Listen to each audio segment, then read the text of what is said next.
Assalamualaikum warahmatullahi wabarakatuh. Halo semuanya, kembali lagi bareng saya. Dan bagi teman-teman yang baru saja hadir, baru saja mampir di channel saya tidak pernah bosan untuk mengucapkan terima kasih banyak teman-teman. Jangan lupa supportnya dengan cara like, komen, dan juga subscribe. Nyalakan juga lonceng notifikasinya agar supaya teman-teman tidak pernah ketinggalan setiap video-video yang saya upload. Baik, di video kali ini kembali lagi saya akan menghadirkan satu buah video atau satu buah tayangan, yang mana tayangan ini datangnya dari Pak Deddy Mulyadi.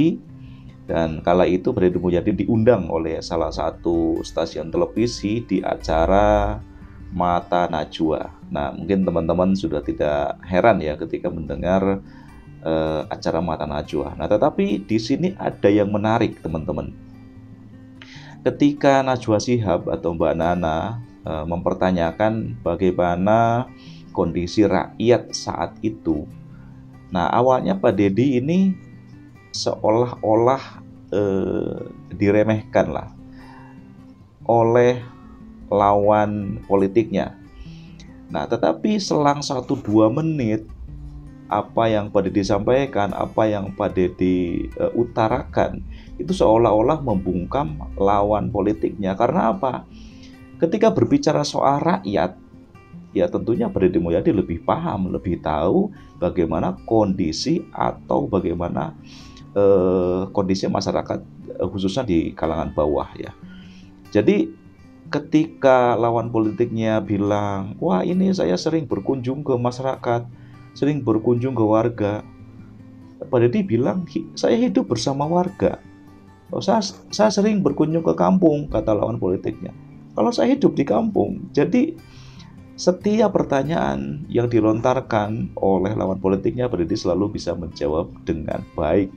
Dan supaya tidak penasaran ya teman-teman, kita langsung simak saja. Ini adalah tayangan video dari Pak Deddy Mulyadi ketika diundang oleh Mata Najwa. Kita langsung simak saja, ini dia videonya. Saya ingin minta komentar, Kang Deddy, bagaimana kemudian kalau kita membandingkan gaya? Sekali lagi bukan meminta menjelekan, tapi fair untuk kita membandingkan gaya kepemimpinan. Yang pertama, Pak Jokowi memiliki gaya yang sangat humanis, menyetarakan seluruh lapisan masyarakat dalam kesetaraan.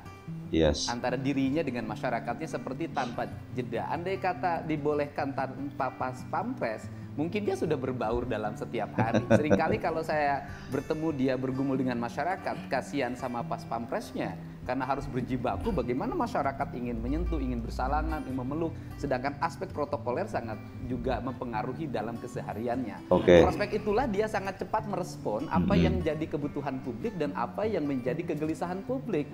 Nah, ini yang tidak didapatkan dalam kepemimpinan sebelumnya. Sebelumnya itu maksud Anda kepemimpinan bosnya Bang Ferdinand? Ya, saya tidak bisa menyebut kepemimpinan sebelumnya itu presiden. Karena kan presiden SBY. Ya, kan sebelumnya juga banyak presiden. Jadi bukan hanya spesifik Pak SBY, tapi yang lain juga. Tapi saya pikir ini mulai panas nih teman-teman. Agak terlalu menghiperbola Pak Jokowi, saya pikir ya. Apa yang dilakukan Pak Jokowi itu sesuatu yang biasa saja, tidak ada yang sangat spesial ya. Biasa kalau saja katanya teman-teman. Jangankan presiden, lurah saja ketemu rakyat pasti minta salaman, minta foto, apalagi seorang presiden. Jadi bukan ukuran. Itu bukan ukuran keberhasilan seorang pemimpin. Keberhasilan seorang pemimpin itu ditandai ketika rakyatnya tidak ada yang mengeluh harga mati. Nah, ini mulai. Ditandai ketika rakyatnya tidak ada yang mengeluh ini itu segala macam. Ditandai dengan tidak mengeluh ketika sakit ingin berobat. Itu ukurannya. Jadi kalau disampaikan ini segala macam hal-hal yang tadi itu gimmick-gimmick semata yang tidak bernilai kebangsaan. Ya, yang pertama harus dipahami bahwa kepemimpinan bukan hanya pada aspek yang bersifat material. Material itu penting, tetapi aspek sosial penting. Misalnya begini, apakah seorang suami sama istri cukup kasih makan saja tanpa memeluk dalam setiap hari dan menyayanginya? Kan diperlukan dalam sebuah kepemimpinan seperti itu. Tetapi jauh lebih perlu bagaimana rakyat kita ini mulai. Kalau bicara masalah rakyat, problem apa yang dihadapi hari ini? Kalau bicara misalnya harga mahal, justru yang terjadi hari ini terbalik. Ketika dolar menguat dan rupiah menurun, harga stabil. Nah, ini belum terjadi dalam sepanjang sejarah ekonomi Indonesia. Apalagi sekarang rupiah menguat. Wah, ini Pak Deddy lebih menguasai materi sepertinya nih. Kita ini kan Kang Deddy sama-sama sering ke bawah, sama-sama sering ketemu warga, ketemu rakyat. Keluhan yang kita dapat itu adalah banyak sekali.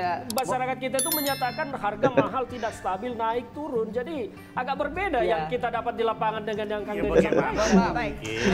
Sebentar dulu. Nah ini. Kalau tadi kita sering bertemu masyarakat, kalau saya setiap hari memang di warung tetangga. Jadi saya pagi-pagi jam 8 nongkrong di warung. Warungnya itu sudah sejahtera karena Kang Deddy tiap hari ke situ. Pantas ke yang lain juga sekali-sekali. Bukan begitu. Ketika orang belanja kita tuh sudah tahu berapa harga yang ada di warung itu. Jadi nggak ada problem sebenarnya. Kemudian kalau yang bicara setiap hari ngeluh, yang ngeluh itu kan di media sosial dan rata-rata orang yang berkemampuan secara ekonomi. Kita, Pak. Media sosial itu masyarakat bukan kita. yang mengeluhnya orang yang punya kemampuan ekonomi dan ini panas nih. Itu turun ke bawah. Kami itu dalam sebulan bisa mengelilingi berapa kabupaten, berapa daerah, berapa pasar. Jadi kami itu sejak kapan Anda turun ke pasar?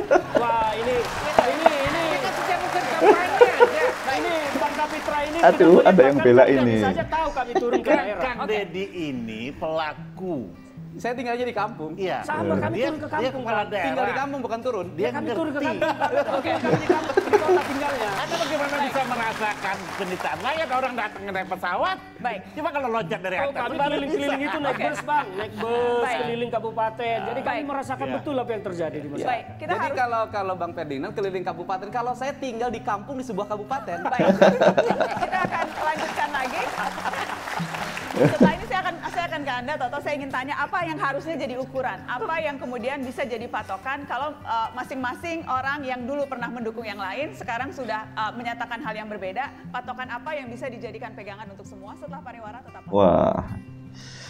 Nah, jadi gini teman-teman, sebetulnya ini video ada part 1, part 2, part 3-nya ya. Ini sebetulnya agak cukup lumayan panjang ya. Cuman kalau saya tonton dari part 1 sampai part 5 kalau nggak salah. Jadi video ini yang apa namanya agak panas ya antara perdebatan Pak Deddy Mulyadi dengan lawan-lawan lainnya atau dengan yang lainnya gitu. Jadi Pak Deddy merasakan betul, bagaimana tidak Pak Deddy merasakan kondisi masyarakat di bawah. Kalau Bang Ferdinand tadi bilang saya sering tiap bulan berapa kali mengunjungi masyarakat. Kalau Pak Deddy tiap hari, tiap waktu bergumul dengan masyarakat, bagaimana bisa tidak tahu, bagaimana bisa tidak merasakan kondisi rakyat dan kondisi masyarakat khususnya di kalangan menengah ke bawah. Jadi kalau berdebat soal apa namanya masyarakat, soal rakyat, soal warga dengan Pak Deddy Mulyadi, saya rasa Pak Deddy Mulyadi memang pawangnya ya.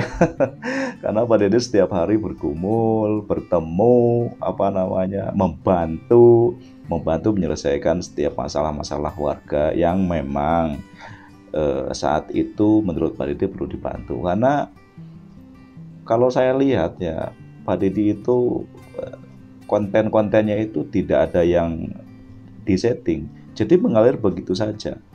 Salah satu contoh misalkan Pak Deddy misalkan oke lah kita jalan menuju ke barat misalkan. Nah, ketika dalam perjalanan bertemu dengan seseorang atau bertemu dengan siapapun yang dirasa perlu dibantu, ya Pak Deddy bantu. Dari situ Pak Deddy bisa diskusi, bisa ngobrol dengan warga, dengan masyarakat bagaimana kondisi yang terjadi saat itu. Jadi Pak Deddy tahu betul. Bahkan kalau disinggung, yang menariknya di sini kalau disinggung tentang harga-harga, tentang kestabilan harga-harga di pasar, Pak Deddy lebih menguasai. Ketika dolar naik, justru rupiah stabil, harga-harga stabil. Itu belum pernah terjadi dalam sejarah Indonesia atau sejarah perekonomian gitu. Karena menurut saya Pak Deddy Mulyadi sudah cukup siap ya untuk minimal menduduki Jabar 1 di tahun 2024 nanti. Jadi bagi teman-teman yang setuju dengan pendapat saya, bagaimana kalau misalkan Pak Deddy Mulyadi nanti di tahun 2024 mencalonkan diri sebagai calon gubernur Jawa Barat di tahun 2024. Yang setuju dengan pendapat saya silahkan tulis di kolom komentar. Terima kasih teman-teman sekali lagi sudah nonton video saya dari awal sampai akhir. Mudah-mudahan teman-teman di luar sana selalu sehat, selalu dimudahkan segala urusannya, dan tentunya semakin sukses.